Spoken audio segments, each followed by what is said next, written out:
రాజ్యాంగ నిర్మాత doctor BR Ambedkar గారి 68వ వర్ధంతిని పురస్కరించుకొని జమ్మలమడుగు పట్టణంలోని అంబేద్కర్ విగ్రహానికి ఘనంగా నివాళులు అర్పించడం అనేది.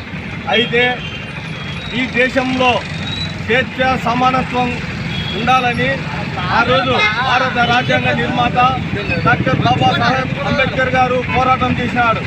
కానీ రాజ్యాంగ హక్కుల్లో ఈ రాష్ట్ర ప్రభుత్వాలు అయితేనేమి, కేంద్ర ప్రభుత్వాలు అయితేనేమి ఈ కాల రాస్తూ ప్రజలకు చెందవలసినటువంటి అంబేద్కర్ గారి రిజర్వేషన్లు కానీ అందకుండా ఈరోజు పాలకులు పరిపాలన చేస్తున్నారు.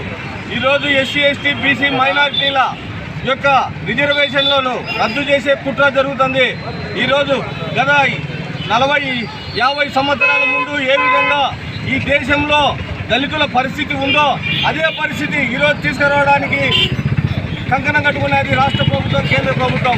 అలాగనే ఈరోజు ఎస్టీ వార్డుల్లో ఉంటేనే రిజర్వేషన్ వర్తిస్తాయనే విధంగా ఈరోజు ఈ ప్రైవేటుగా విచారణ జరుగుతుందని మా దృష్టికి వచ్చింది.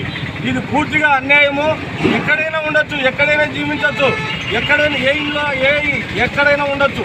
అయితే ఇది కుల వివక్షకు పాల్పడుతూ ఈరోజు రాష్ట్ర ప్రభుత్వం, కేంద్ర ప్రభుత్వం ఈరోజు అంటరాని వాళ్ళను చేసేదానికి కుట్రపడుతుందని. అయితే ఈ కుట్రలు తిప్పికొట్టడానికి దళిత బడుగు బలిగిన వర్గాలు ఏకమై పోరాడగలిసిన సమయం ఆసన్నమైంది. ఏం రోజంతా మీరు పొరపాటు పడినా ఈ దేశంలో కానీ రాష్ట్రంలో కానీ గత 50 సంవత్సరాల ముందు మూతికి ముంద వెనక పొరక ఏ విధంగా ఉందో మనకు అదే తీసుకెళ్ళడానికి ఈ ప్రభుత్వం కుట్రపడుతుందని హెచ్చరిస్తున్నాను.